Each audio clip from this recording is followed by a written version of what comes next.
Hello, everyone. Kevin Rogerson here.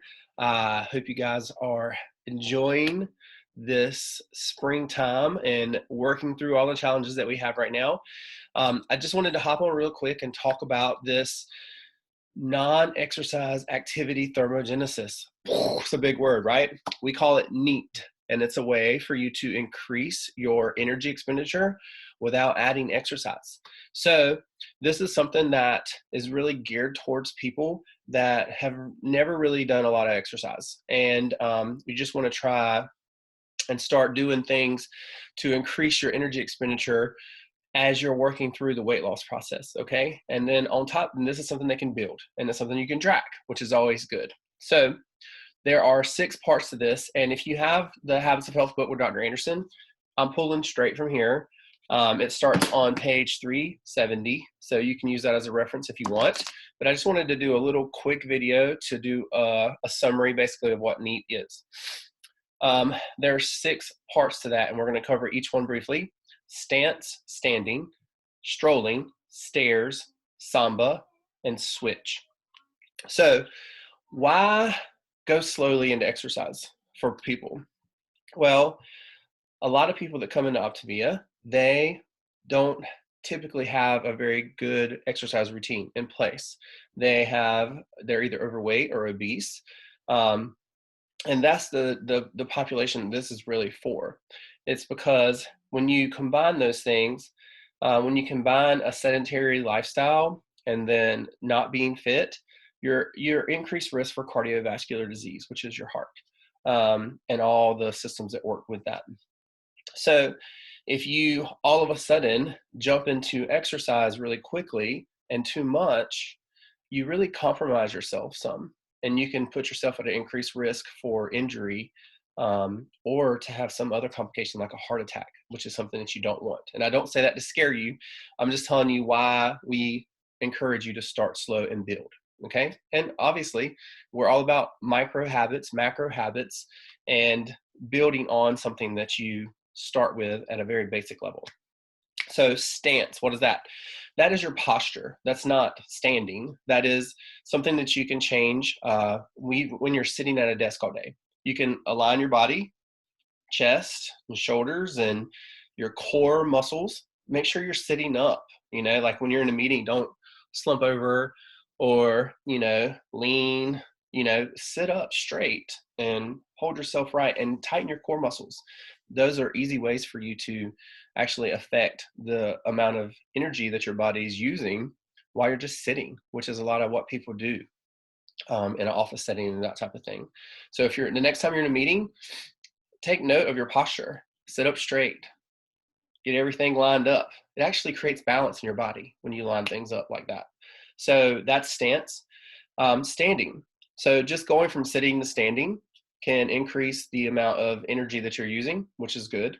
So like me, for instance, I'm standing while I'm doing this recording. I could be sitting, but standing burns more energy. So that is our goal with these types of things. I'm not exercising right now. I'm just standing. But instead of sitting, I'm standing. So that's going to increase my energy expenditure. The cool thing about standing, especially for people that are coming into this that are in that overweight or obese category, is just by changing from a sitting to a standing position, the higher your weight is, the more energy you actually burn by doing that. So keep that in mind. That's a really fundamental, easy way to start increasing your energy expenditure. Next up, strolling. When we talk about strolling, we're talking about walking. But we're not talking about walking like starting a walking program. That actually is exercise. We're talking about walking like if you're in the office and you're going to walk to the water cooler, being intentional about that. Like hand delivering a message to your boss or your coworker instead of sending them an email. Get up and walk it to them, right? Very simple things. And keep in mind, all these things, they're non-exercise because they are part of your regular routine. There are things that you already do. It's just trying to switch up how you do them to increase your energy expenditure. So it's very simple, and it's something that anyone can do really and build on. So there'll be examples, by the way, of all this stuff in the resources and the files of this page. So you can always utilize that for more information and tracking purposes. Next up, stairs. The cool thing about stairs, and this is one of the most effective, neat things you can do, is just take the stairs. One flight of stairs is equal to about 100 steps when you're walking. So taking the stairs instead is a very effective way to increase your energy expenditure. That's very simple. Samba, so dance, literally dance. So what we want you to do with this is just think about the next time you're cleaning your home or gardening or doing anything like that, put some music on. It gets your body moving, right? This is something that's scientifically proven, that music encourages movement in your body, and it also activates your brain. It's a super easy way to distract you from discomfort, but also enhance your performance. So keep that in mind. Samba, dance. Everybody likes to dance.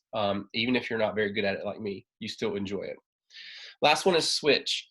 Switch is all about taking a machine out of the process. So the one that comes to my mind the most is washing dishes.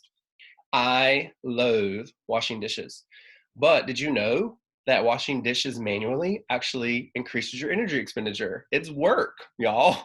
We've had so many things that are automated in our life now, and that machines do the work for us. We've actually robbed ourselves of the opportunity to have a higher energy expenditure, or to like physically burn more calories through our day, because we're used to like physically do the work ourselves. Now a machine does it for us. So switch means switching from a mechanical thing that's doing the work to you physically doing the work yourself. And that's a very effective way to not be exercising, but to increase the energy expenditure that you're utilizing through the day. So now track it. Like I said, in the file section of this group, you can find a tracking system for keeping up with all these different 6 categories of NEAT, and build. And in theory, once you've done NEAT for a couple of months, you're better prepared to actually start an exercise routine. So instead of diving straight from, say you lost a whole lot of weight and you feel amazing and you just want to go out and do some kind of exercise routine, consider increasing this, because it's going to increase your performance when you get ready to start the exercise program. It's also going to increase your flexibility and potentially prevent you from hurting yourself by diving into exercise too rigorously too quickly. Okay, so last but not least, just get up, because the physically getting up and moving every 20 minutes actually lowers your risk for heart disease. So we're all about health here, and I hope this was helpful as far as diving into the NEAT system, or the ways to burn more calories to increase your energy expenditure without actually needing to start an exercise program. So talk to you guys later. Have an amazing day. Bye.